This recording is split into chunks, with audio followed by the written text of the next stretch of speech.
নমস্কার, আশা করি সবাই খুব ভালো আছেন ও সুস্থ আছেন। দেশ বিদেশের গল্পের আরেকটি নতুন ব্লগে আমি অনামিকা আপনাদেরকে অনেক অনেক স্বাগত জানাই।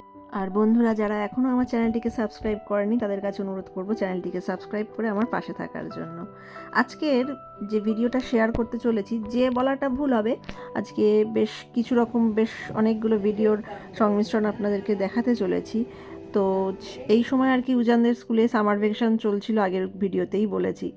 তো বাচ্চা মানুষ, ঘরে প্রতিদিন তো আর বেড়াতে যাওয়া যায় না, ওই জন্য ওকে নিয়ে বিকেলে করে পার্কে নিয়ে যেতাম। তো সেই পার্কে গিয়ে খেলতে গিয়ে জিপ লাইন চড়ছিল একটা আর কি, মানে ঝুলে এই দিকের বার থেকে ওদিকে যায়, সেইটা চড়তে গিয়ে ওখান থেকে পড়ে গিয়ে উজানের ডান হাতের রিস্টটা ভেঙে গিয়েছিল। তার জন্যই আর কি হসপিটালে নিয়ে আসা হয়েছিল। প্রথমে জিপিতে নিয়ে গেছিলাম, যেখানে জেনারেল প্র্যাকটিস হয়, ওখানে তো এক্সরে মেশিন নেই, তাই ওনারা বললেন যে হসপিটালে নিয়ে যেতে। তো রয়্যাল বার্কশায়ার হসপিটালে ওকে নিয়ে আসা হয়েছিল। ওখানে এক্সরে করে ধরা পড়ে যে একটা মিনিমাল ডিসপ্লেস আছে, তাই ডক্টর সাজেস্ট করলেন যে ওকে একটা প্লাস্টার করে দেবে। মোটামুটি যেহেতু ও ছোটো, তাড়াতাড়ি কুইক আর কি রিকভারি হয়ে যাবে, 3-4 সপ্তাহ তো লাগবেই। যা হোক প্লাস্টার করে বাড়ি এসে উজান তো এখন আর খেলতে আগের মতন যেতে পারছে না, স্বাভাবিক। তো ওই জন্য আমরা ওকে নিয়ে বিকেলবেলা করে একটু বেরোতাম, যেহেতু এখন গরমকাল আছে, এখনও সামার কিছুটা দিন, অক্টোবরে গিয়ে টাইম স্লট চেঞ্জ হয়, তো দিনটা বেশ থাকেই, যার জন্য ওকে নিয়ে প্রতিদিন বিকেলবেলা বেরোতাম। এই দেখুন স্টেশনের সামনে এগুলো হলো সাইকেল স্ট্যান্ড। এখানে নর্মাল মোরালেস সব স্টেশনেই এরকম সাইকেল স্ট্যান্ডগুলো থাকে, এখানে লক করে মানুষ রেখে যেতে পারেন। যাই হোক, উজানকে নিয়ে আমরা বিকেলবেলা একটু বেরিয়েছিলাম, যেহেতু এখন খেলতে পারছে না, তাই কিছুটা আর কি এন্টারটেন করার চেষ্টা। সামার ভ্যাকেশন বাড়ি বসে কাটছে, মানে লাস্টের দিকে আর 3 সপ্তাহ না 4 সপ্তাহ মতন বাকি ছিল, তখন ওর হাতটা ভেঙেছিল। তো সেই মতোই আর কি আমাদের বাড়ির পাশে একটা এরকম পার্ক আছে, এটা আর কি থেমস নদীতে এখানে আর কি পাশে পার্ক আছে, টুকটাক বাচ্চা কাচ্চা খেলে ঘোরে। তো কিছুটা ওর মনটা ভালো হবে ওই জন্যই আনা। আরও উদ্দেশ্য ছিল, যেটা ভালোবাসে খুব উজান, সেটা হলো ডাকিসকে, মানে ডাকদের আর কি খাওয়াতে ভালোবাসে। তো বাড়ি থেকে কিছু ব্রেডস ছিল, পাউরুটি আর কি নিয়ে আসা হয়েছিল, আর এই দেখুন সব দলে দলে চলে এসছে। আর একজনও দেখতে পেয়ে দূর থেকে সেও দলে এসে যোগ দিল। তো এই আর কি উজানের এইভাবেই সামার ভ্যাকেশনটা এবারে কেটেছে, লাস্টের দিকের মোর দ্যান 3 উইকস মতো। তো এখান দিয়ে যারা পার্ক দিয়ে পাস করে অনেকেই এই ডাকদেরকে খাওয়ায়। অনেক অনেক জায়গায় থাকে, লেখা থাকে মানে যে ডাকসদেরকে খেতে দেবে না, বা কিন্তু এখানে ওরকম কোনো থাকে না। এই জায়গাটা আমরা প্রায়ই আসি আর এরকম মাঝে মধ্যে। আর এই দেখুন ডন হাজির, এই একজন এসে এই 5টা যে ডাকস আগে খাচ্ছিল ওদেরকে কিভাবে তাড়িয়ে নিয়ে চলে গেল, মানে ওদেরকে আর কি খেতে দেবে না, ও একাই খাবে, এরকম একটা ভাব। ওই দেখুন ওই ডাকসগুলো আবার যেই আসছে, ও গিয়ে কিভাবে যাচ্ছে, একদম বুলেটের মতন চলে যাচ্ছে। এই যে একা এসছে, একা একা খাবে। যাই হোক, খাওয়া দাওয়া সারিয়ে মানে ওদেরকে খাওয়া দাওয়া করিয়ে আমরা আবার একটুখানি বসে পার্কে সোজা বাড়ি চলে যাব, কারণ এরপরে কাজ ছিল কিছু। পরের দিন হচ্ছে আবার গণেশ পুজো। তো এবারে তো আর ঠাকুর দেখতে এইভাবে যাওয়া যাবে না, কারণ বাড়ি থেকে একটু দূরে, মানে ওই 2 কিলোমিটার মতন। তো উজানের এই হাত নিয়ে উজান যেতে চাইলো না, তাই বাড়িতেই ছোট্ট করে একটু গণেশ পুজোর আয়োজন।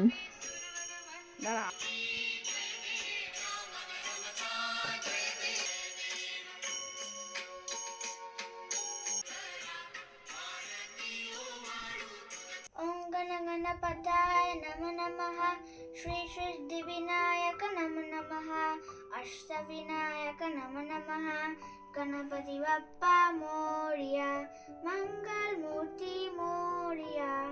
মাঝখানে ইন্ডিয়া থাকাকালীন উজান পুজোর ভাসান দেখে এসেছিল, তার ফলস্বরূপ দেখুন কি হচ্ছে। ঠাকুর প্রসেশন বাবা, এই যে উজানের ঠাকুর প্রসেশনে বেরিয়েছে। কোথায় প্রসেশনে কিরম বেরিয়েছে দেখাও। এই যে এটা হচ্ছে গণেশ কার, ওটা গণেশ কার। তো গণেশ কারে যে পিছনে হচ্ছে কি লাইট মানে ওয়াও, গণেশ ঠাকুর। আর এখানে মিউজিক, আর এটা হচ্ছে গণেশের পিছনে যাবে মিউজিক কার, নাচার জন্য, তাই তো। ডান্স করো।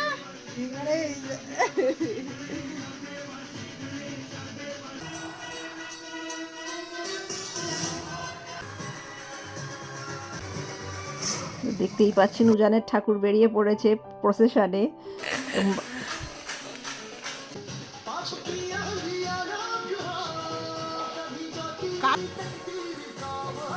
তা গাড়ি এখানে দাঁড়ালো কেন উজান?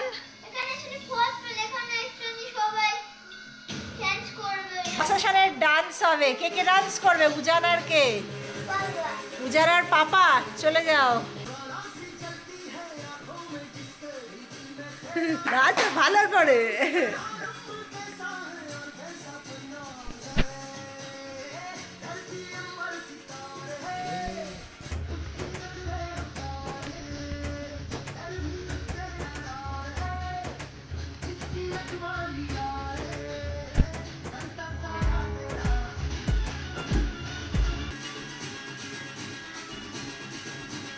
এখনো ঠাকুর আর এক পাক ঘুরবে, তারপরে সোজা পন্ডে আসবে বিসর্জনের জন্য।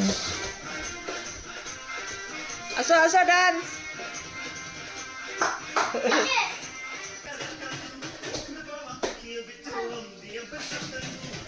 এদিকে এদিক ফিরে রাজা, ক্যামেরার দিকে ফের।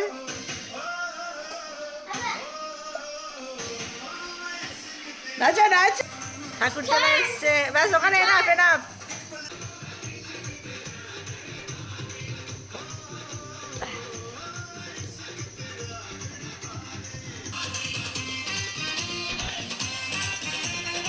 আর এই যে এইখানে বিসর্জন হবে উজানের ঠাকুর।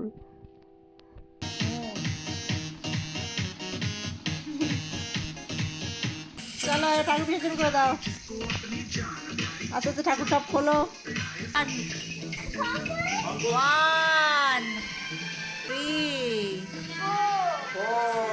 4 গণপতি বাপ্পা মোরিয়া গণপতি মোরিয়া।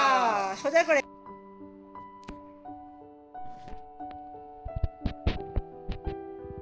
যাই হোক, গণেশ ঠাকুর তো ভাসান হয়ে গেল 2 সেপ্টেম্বর, আর এই পরের দিন সকাল ছিল 3 সেপ্টেম্বর। উজানের আর কি অ্যাপয়েন্টমেন্ট ছিল, তো অলমোস্ট 3 উইকস পার করে এই দিন 3-4 মতন হয়েছে। তো আজকে আর কি আবার ডক্টর চেক করবে, করে যদি দেখে যে সব ঠিকঠাক আছে তো ওর কাজটা আর কি রিমুভ করে দেবে, মানে প্লাস্টারটাকে আর কি কেটে দেবে। কারণ পরের দিনই আর কি 4 সেপ্টেম্বর থেকে স্কুল খুলছে, তো আমরাও চাইছিলাম যদি মানে ঠিক হয়ে যায় তো বেটার হয়, কারণ ওইভাবে স্কুলে যাওয়া সত্যিই অসুবিধার।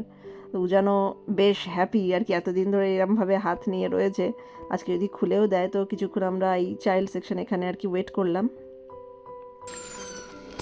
Thank you. You are going to room 3, okay? 3 okay. You know the numbers? I'm pretty sure you know. Yeah. Hey, room 3.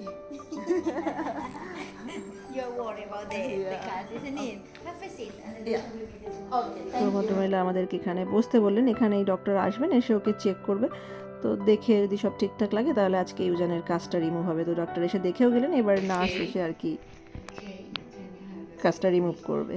Take this one off, then you're going to be in. Every time you go for your friends, this hand is fractured, so you don't want anybody to touch it, okay? Then you play gently. Okay.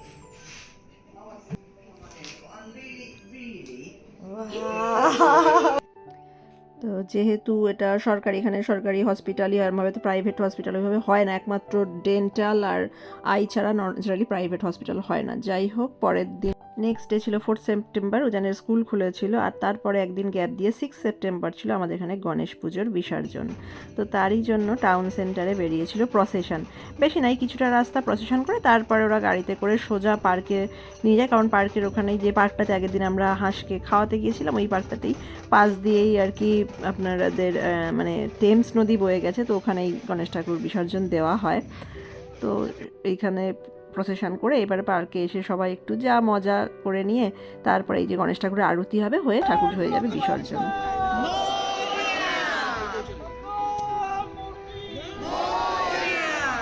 তারপরে একবার আরতি শেষ করে সবাই দাঁড়িয়েছে লাইনে, কারণ ঠাকুরকে আরও একবার তার থেকে আশীর্বাদ চেয়ে নেওয়া আর তাকে শুভ বিদায় জানানোর জন্য।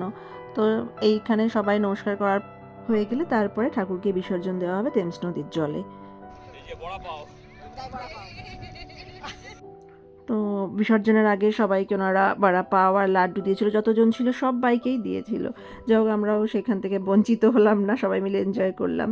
তারপরে এই যে ঠাকুর বিসর্জন হচ্ছে, আর আমিও ভিডিওটা এখানেই শেষ করব।